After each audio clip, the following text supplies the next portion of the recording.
Hi. I recently watched a short video by a student of the Book of Mormon arguing that the characters recorded by Joseph Smith Jr. from the golden plates were engraved using the hieratic alphabet, which is an ancient Egyptian form of writing. And that really surprised me. In my own very superficial study of ancient hieroglyphics, it seems super self-evident to me that the script used by Lehi and Nephi and others to record the Book of Mormon was not hieratic, but obviously demotic, a different type of ancient Egyptian script that was widely used for business and trade beginning around 650 BC. That would have been right around the time that Lehi was beginning his education as a child. This is one of those issues where it makes no spiritual difference whatsoever whether it was demotic, hieratic, or something else. But I find it an interesting topic once you delve into it, and I bet you will too. Demotic was a perfect fit for Nephi's reformed Egyptian, and while it proves nothing, I'm personally glad to know that Nephi's words match up perfectly with well-established knowledge about the written word in the Mediterranean in Nephi's day. Here's a quick rundown of the development of ancient hieroglyphs from worldhistory.com. As Egyptian writing evolved during its long history, different versions of Egyptian hieroglyphic script were developed. In addition to the traditional hieroglyphs, there were also two cursive equivalents, hieratic and demotic. These are the two scripts that are part of our discussion. Hieroglyphic. This was the oldest version of the script, characterized by its elegant pictorial appearance. These signs are typically found in monument inscriptions in funerary contexts. Hieratic. Encouraged by priests and temple scribes who wanted to simplify the process of writing, hieroglyphs became gradually stylized and derived into the hieratic priestly script. It is believed that hieratic was invented and developed more or less simultaneously with the hieroglyphic script hieratic, used not only for religious purposes but also for public, commercial, and private documents. An even more abbreviated script, lacking any pictorial trace, known as demotic popular, came into use around the 7th century BC. With the exception of religious and funerary inscriptions, demotic gradually replaced hieratic. While hieratic still carries some traces of the pictorial hieroglyphic appearance, the demotic has no pictorial trace, and it is difficult to link demotic signs with its equivalent hieroglyph. So in other words, demotic was established within a decade or two of when Lehi was born and had replaced hieratic writing by the time Lehi would have begun his education. Here's a little more on the subject from Wikipedia. Around 650 BC, the even more cursive demotic script developed from hieratic. Demotic arose in northern Egypt and replaced hieratic in the southern shorthand known as abnormal hieratic for most mundane writing, such as personal letters and mercantile documents. Hieratic continued to be used by the priestly class for religious texts and literature into the 3rd century BC. So hieratic was already a shorthand script, but then demotic was even more compact and replaced it by the time Lehi would have learned to write in Egyptian. Demotic was known for being a very compact script. Let me repeat the previous quotation about demotic. An even more abbreviated script, lacking any pictorial trace, known as demotic popular, came in use around 7th century BC. 7th century BC is around 600 BC. So 699 BC to 600 BC, which is right in the middle of Lehi's lifetime. So students of the Book of Mormon make a pretty reasonable assumption that Lehi was probably a very successful tradesperson. He lived outside of Jerusalem, which would have allowed him the space to own the donkeys and camels needed for a merchant caravan. The fact that he was able to quickly disappear into the desert with 2 large families also indicates that he was used to traveling and already had tents and animals and the knowledge of trade routes of someone who traveled for business. By 600 BC, anyone involved in international trade in that area would have known Egyptian and been able to use demotic. Lehi probably not only knew the demotic alphabet, but likely could communicate in Egyptian based on what Nephi tells us in the Book of Mormon, and that was the language of commerce. Just like today, where most international business persons, ship captains, and airplane pilots can speak and write in English. Hieratic was no longer being used for business by 600 BC. Demotic had become the English of the business world in terms of writing. Nephi immediately starts off his record in the Book of Mormon by telling us that he was taught somewhat in all the learning of my father. 1 Nephi 1:1. And then he immediately identifies the script he's using to keep the record. In verse 2 of the entire Book of Mormon, he says, "Yea, I make a record of the language of my father, which consists of the learning of the Jews and the language of the Egyptians." That is a perfect description of how demotic was used. It was an alphabet that represented spoken sounds. Demotic and later Coptic were both used as universal alphabets, just like the English alphabet is universally used today for many different languages. Let's take a look at Japanese. The Japanese have their own alphabetic symbols they call kanji, and those symbols symbolize their spoken language, but they also sometimes symbolize entire words and thoughts. So here's the Japanese kanji for sun. Now, their word for sun is taiyu. However, when the Japanese are communicating with the rest of the world, they can use the English alphabet to spell out the same sound as taiyu, and so they do.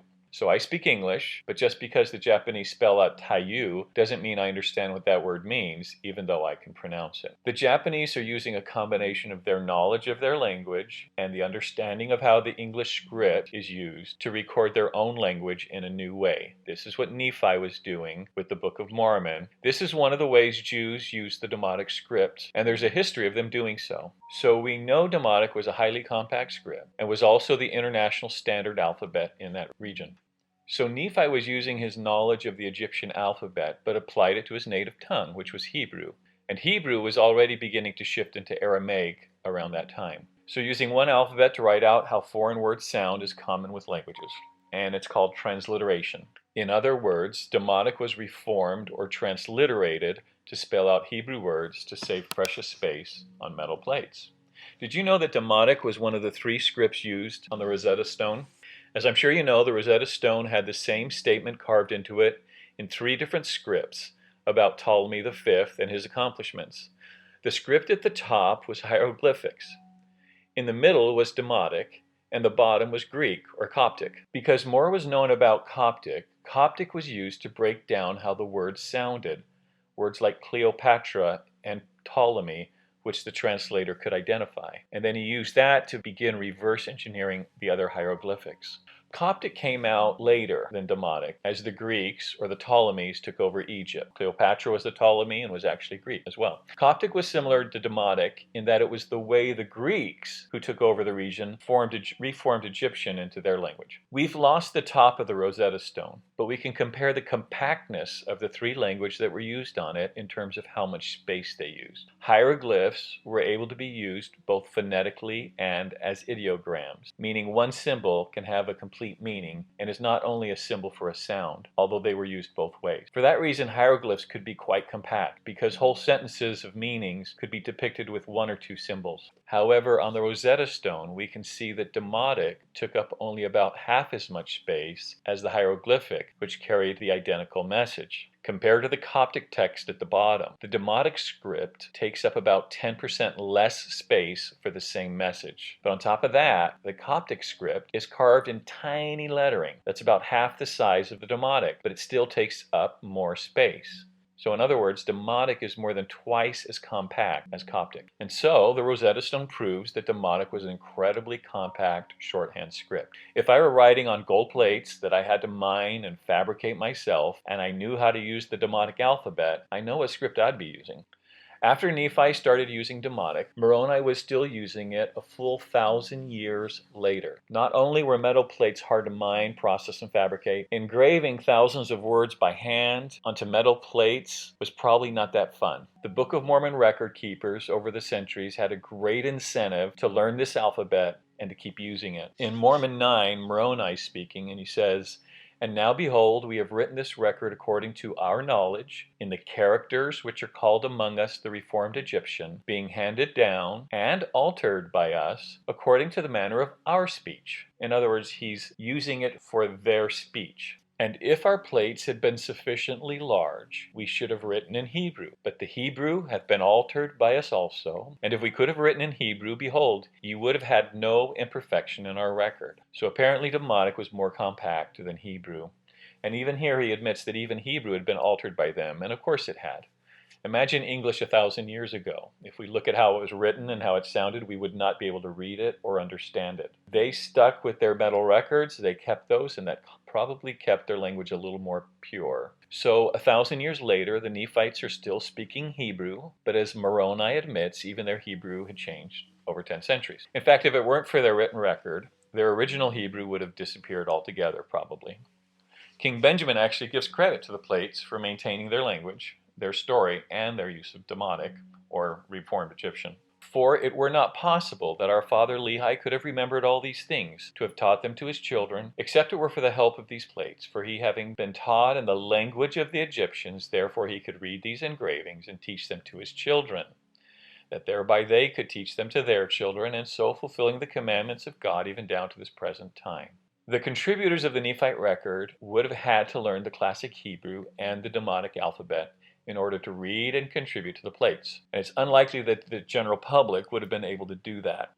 Joseph Smith tells us that he copied down some of the characters he saw on the golden plates. This is from Joseph Smith History. By this timely aid was I enabled to reach the place of my destination in Pennsylvania, and immediately after my arrival there, I commenced copying the characters off the plates. I copied a considerable number of them, and by means of the Urim and Thummim I translated some of them. So in the beginning Joseph actually copied the characters and then tried to translate them. Later he would translate them, or the Urim and Thummim would translate them, directly from the plates. And later, as he perfected his gift of seeing, he could translate the plates by just having the plates open near him while he used a seer stone. Joseph and Martin Harris decided to put some of the characters in front of an Egyptologist to see if he could recognize the characters. Sometime in this month of February, the aforementioned Mr. Martin Harris came to our place, got the characters which I had drawn off the plates, and started with them to the city of New York. For what took place relative to him and the characters, I refer to his own account of the circumstances as he related them to me after his return, which was as follows. I went to the city of New York and presented the characters which had been translated, with the translation thereof, to Professor Charles Anthon, a gentleman celebrated for his literary attainments. Professor Anthon stated that the translation was correct, more so than any he had seen before translated from Egyptian. Charles Anthon likely recognized that it was the demotic alphabet used to pronounce Hebrew words, as he was educated in all the Middle Eastern languages and would have been aware that it was a common practice for demotic to be used that way. Here is an image of a document from Egypt from around 200 BC called the Papyrus Amher 63. It is a record of pagan religious rites, and it's in the Hebrew or Aramaic language, but written or transliterated into the demotic alphabet. This is just how the Book of Mormon was likely recorded. And considering that this was a standard practice, we can say that this was very likely how Nephi recorded his story. Anyway, Martin Harris continues. I then showed him those which were not yet translated, and he said that they were Egyptian, Chaldaic, Assyriac, and Arabic. And he said they were true characters. He gave me a certificate certifying to the people of Palmyra that they were true characters, and that the translation of such of them as had been translated was also correct. I took the certificate and put it into my pocket and was just leaving the house when Mr. Anthon called me back and asked me how the young man found out that there were gold plates in the place where he found them. I answered that an angel of God had revealed it unto him. He then said to me, "Let me see that certificate." I accordingly took it out of my pocket and gave it to him, when he took it and tore it into pieces, saying there's no such thing now as ministering of angels, and that if I would bring the plates to him, he would translate them. I informed him that part of the plates were sealed, and that I was forbidden to bring them. He replied, "I cannot read a sealed book." I left him and went to Dr. Mitchell, who sanctioned what Professor Anthon had said respecting both the characters and the translation. So here is what we believe is a sample of some of the characters Joseph Smith copied from the plates. We don't know if these characters were all taken from one part of the record or if the lines come from different sections of the plates. But let's take a look, but also let's keep in mind that Moroni's demotic, if that's what it was passed down through many hands over 1,000 years. In spite of that, though, can we still find any similarities between Joseph's hand-copied characters and the demotic alphabet that was being used in 600 BC. In this image, Joseph's characters are on the top. The middle section is actual demotic characters used around Egypt in ancient times. Along the bottom are numerals. Those are labeled hieratic numerals because the numerals didn't change as the Egyptians shifted from hieratic to demotic. So in 600 BC, Egyptian numerals would have been the same as the hieratic numerals. I've gone through and circled characters that match Joseph's characters with the standard Egyptian demotic alphabet. Each color or shape is a different character or a set of characters. I did my best and had to use my own judgment, but tried to stay true to myself to consider which could be actual matches between the one text and the characters that Joseph Smith had. Considering the Book of Mormon was engraved by hand over 10 centuries, there's a remarkable number of characters from Joseph Smith's sample that match well with demotic. Some of the characters are complex and distinct, but still match perfectly across the two documents. As you can see, if Nephi and Moroni had never told us that the script they were using was Reformed Egyptian, we could still use Joseph Smith's samples and the general knowledge we have today about ancient Egyptian and how demotic was used as a universal alphabet, and determine all on our own that Joseph's characters were very likely demonic and that they were used to transliterate ancient Hebrew in order to save space, because that is what would have happened naturally in those days. When I was growing up, it seemed that this Reformed Egyptian in the Book of Mormon was some sort of new hybrid system of writing Egyptian that Nephi made up or kind of created himself. I'm not sure why there is still confusion among some students of the Book of Mormon about Reformed Egyptian, when the most obvious and self-evident candidate is the demotic alphabet that was actually used in Lehi's day by the Hebrews and that was well known for being very compact. It's not that confusing. Again, demotic being a perfect match, it doesn't prove anything about the truthfulness of the Book of Mormon. And if I'm wrong, it doesn't disprove anything either about the book. But it's a fun intellectual pursuit.